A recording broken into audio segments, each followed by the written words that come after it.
নওয়াপুর গ্রামে এক চাষির ঘরে মিনু নামে এক ছাগল থাকত। মিনুর 3টি বাচ্চা ছিল। বাচ্চাদের নিয়ে ও খুব টেনশনে থাকতো, কেননা গ্রামের সীমানাতেই এক ঘন জঙ্গল ছিল।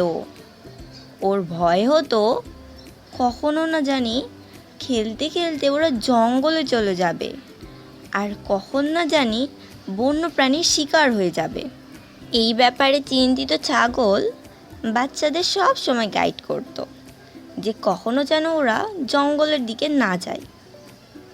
কিন্তু একদিন ছাগলের একটি বাচ্চা চাষির বাচ্চাদের যে খাবার এনে দেয় তার সঙ্গে চাষির কথা বলতে শোনে যে জঙ্গলে তো এমন অনেক সবুজ চারা চারিদিকে ভরে আছে।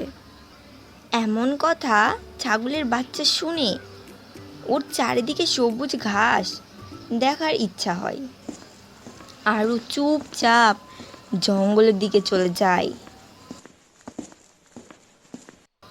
যখন মা ছাগল এটা জানতে পারে তখন সে ভীষণ চিন্তিত হয়, আর সঙ্গে সঙ্গে ওর বাচ্চাকে খুঁজতে বের হয়।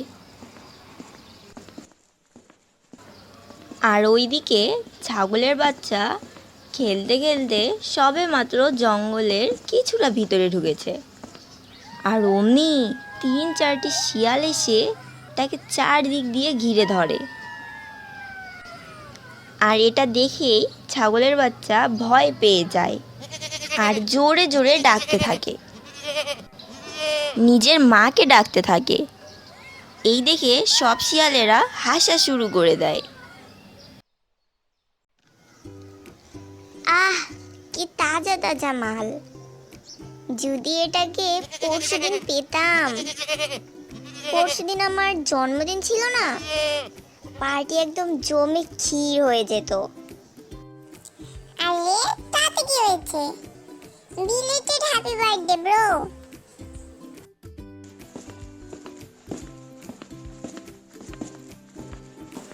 ভাই, এবার মনে হয় আমাদের বিলেটেড পার্টিটা জমে যাবে। হ্যাঁ, 250 গ্রামের সাথে 1 কেজি ফ্রি। হ্যাঁ, থাক থাক, এত হাসিস না, তা না হলে দাঁত খুলে পড়ে যাবে। সিংহরাজা এসে তোদের মেরে খাওয়াবে এখন। সিংহরাজা? কেন?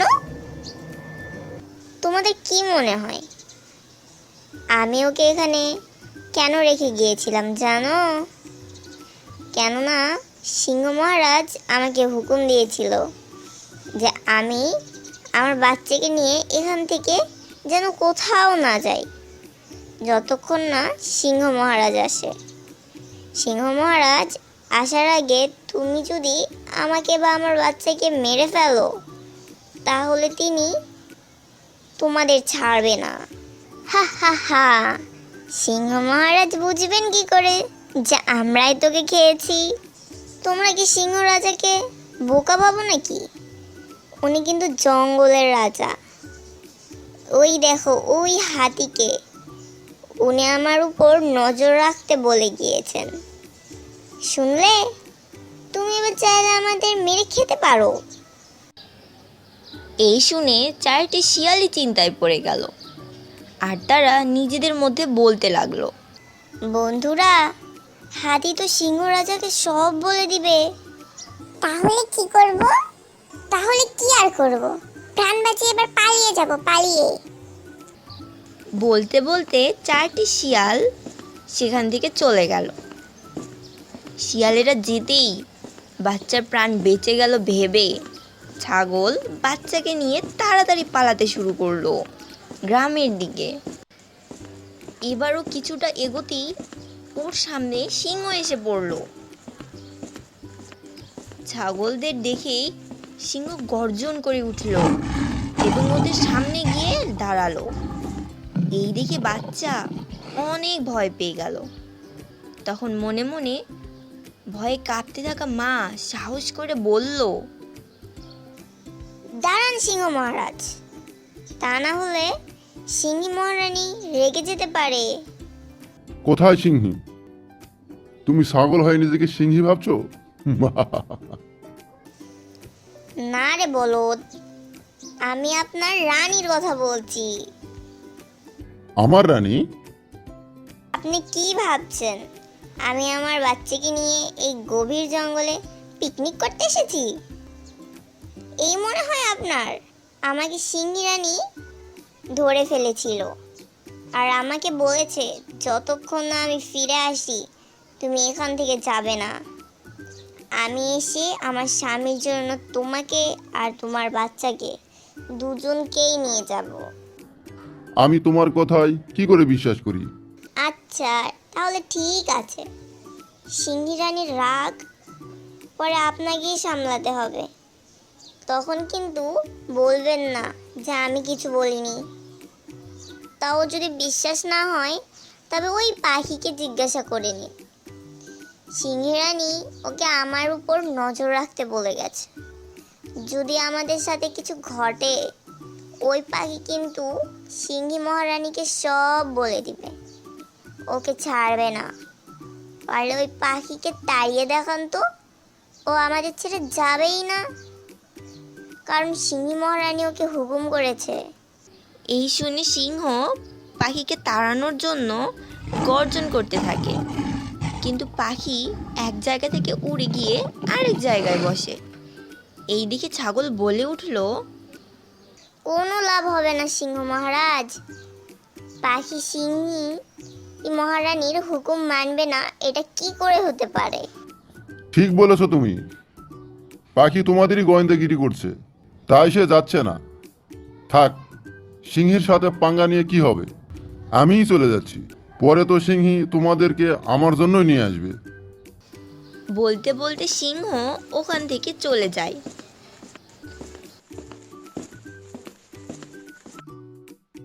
সিংহ যেতেই তাড়াতাড়ি ছাগল তার বাচ্চাকে নিয়ে গ্রামের দিকে এগোতে থাকে। আর কিছুটা এগোতেই সামনে সিংহী এসে পড়ে। ওদের দেখেই সিংহী গর্জে ওঠে। সিংহীকে গর্জাতে দেখে বাচ্চা ভীষণ ভয় পেয়ে গেল। বাহ, আজ আমার সিংহ রাজা দুটো তাজা শিকার দেখে খুশি হয়ে যাবে। বাহ, স্বামী স্ত্রী হওয়া উচিত আপনাদের মতো। দুজন দুজনকে সত্যিই খুব ভালোবাসে। তার মানে রোজ আপনি সিংহরাজের জন্য শিকার করে নিয়ে যান, আর আজকে সিংহ মহারাজ আপনার জন্য আমাদের শিকার করার প্ল্যান করেছিল। তো করলো না কেন? বলেছেন সিংহী গুহাতে ফিরুক, তারপর আমি তোমাকে শিকার করে নিয়ে যাব। আজকে সিংহীকে আমার তরফ থেকে একটা পার্টি দিব। সত্যি সিংহ রাজা আজকে এই ভাবছে? আপনি গুহাতে যান তো আগে, সিংহ এসে আমাদের নিয়ে যাবে তো আবার। ঠিক আছে, তবে আমি চলে যেতে যেতে যদি তোমরাও পালিয়ে যাও তখন? কই, আমরা তো পালাইনি। তাছাড়া সিংহ মহারাজ এই খরগোশকে আমাদের উপর নজর রাখতে বলে গেছেন। যেখানে যেখানে যাব এই খরগোশও আমাদের পিছনে পিছনে যাবে আর সিংহ মহারাজকে সব বলে দিবে। বলো খরগোশ। দেখলেন দেখলেন, আমাদের কথা শুনে ওর কান খাড়া হয়ে গেল। দুটো চোখ আমার দিকেই ছিল। হ্যাঁ, আমি এক্ষুনি গিয়ে সিংহকে পাঠিয়ে দিচ্ছি। এই বলে সিংহী ওখান থেকে চলে যায়। সিংহ যেতেই তাড়াতাড়ি ছাগল তার বাচ্চাকে নিয়ে গ্রামের দিকে এগোতে থাকে। আর কিছুটা এগোতেই সামনে সিংহী এসে পড়ে। ওদের দেখেই সিংহী গর্জে ওঠে। সিংহীকে গর্জাতে দেখে বাচ্চা ভীষণ ভয় পেয়ে গেল। বাহ, আজ আমার সিংহ রাজা দুটো তাজা শিকার দেখে খুশি হয়ে যাবে। বাহ, স্বামী স্ত্রী হওয়া উচিত আপনাদের মতো। দুজন দুজনকে সত্যিই খুব ভালোবাসে। তার মানে রোজ আপনি সিংহরাজের জন্য শিকার করে নিয়ে যান, আর আজকে সিংহ মহারাজ আপনার জন্য আমাদের শিকার করার প্ল্যান করেছিল। তো করলো না কেন? বলেছেন সিংহী গুহাতে ফিরুক, তারপর আমি তোমাকে শিকার করে নিয়ে যাব। আজকে সিংহীকে আমার তরফ থেকে একটা পার্টি দিব। সত্যি সিংহরাজা আজকে এই ভাবছে? আপনি গুহাতে যান তো আগে, সিংহ এসে আমাদের নিয়ে যাবে তো আবার। ঠিক আছে, তবে আমি চলে যেতে যেতে যদি তোমরাও পালিয়ে যাও তখন? কই, আমরা তো পালাইনি। তাছাড়া সিংহ মহারাজ এই খরগোশকে আমাদের উপর নজর রাখতে বলে গেছেন। যেখানে যেখানে যাব এই খরগোশও আমাদের পিছনে পিছনে যাবে, আর সিংহ মহারাজকে সব বলে দিবে। বলো খরগোশ, দেখলেন দেখলেন, আমাদের কথা শুনে ওর কান খাড়া হয়ে গেল, দুটো চোখ আমার দিকেই ছিল। হ্যাঁ, আমি এক্ষুনি গিয়ে সিংহকে পাঠিয়ে দিচ্ছি। এই বলে সিংহী ওখান থেকে চলে যায়। ছাগল এদিক ওদিক দেখে তার বাচ্চাকে নিয়ে গ্রামের দিকে দৌড়াতে থাকে। দৌড়ানোর সময় ওরা পিছন করে একবারও তাকায়নি, আর সোজা চাষির বাড়িতে তার বাকি বাচ্চাদের কাছে গিয়ে নিঃশ্বাস নিল। বাকি বাচ্চারাও তাদের মাকে দেখে অনেক খুশি হলো। মা, তুমি জঙ্গলে গেছিলে, আমরা ভয় পেয়ে গিয়েছিলাম। যদি কোনো হিংস্র পশু ধরতো। ধরতো মানে? ধরে নিয়েছিল শিয়াল, সিংহ আর সিংহী, কিন্তু মা আমাকে ওদের থেকে বাঁচিয়ে নিল। কি করে? মা ওদের সাথে লড়াই করলো কি করে? বাচ্চারা, লড়াইয়ের জন্য শুধু শক্তি না, বুদ্ধি ও ধৈর্যের প্রয়োজন। একটা কথা সব সময় মনে রাখবে, বিপদ এলে কখনো ভয় পাবে না। ধৈর্য, সময় এবং বুদ্ধি নিয়ে কাজ করবে। এইভাবে তুমি প্রতিটা বিপদের সমাধান পেয়ে যাবে।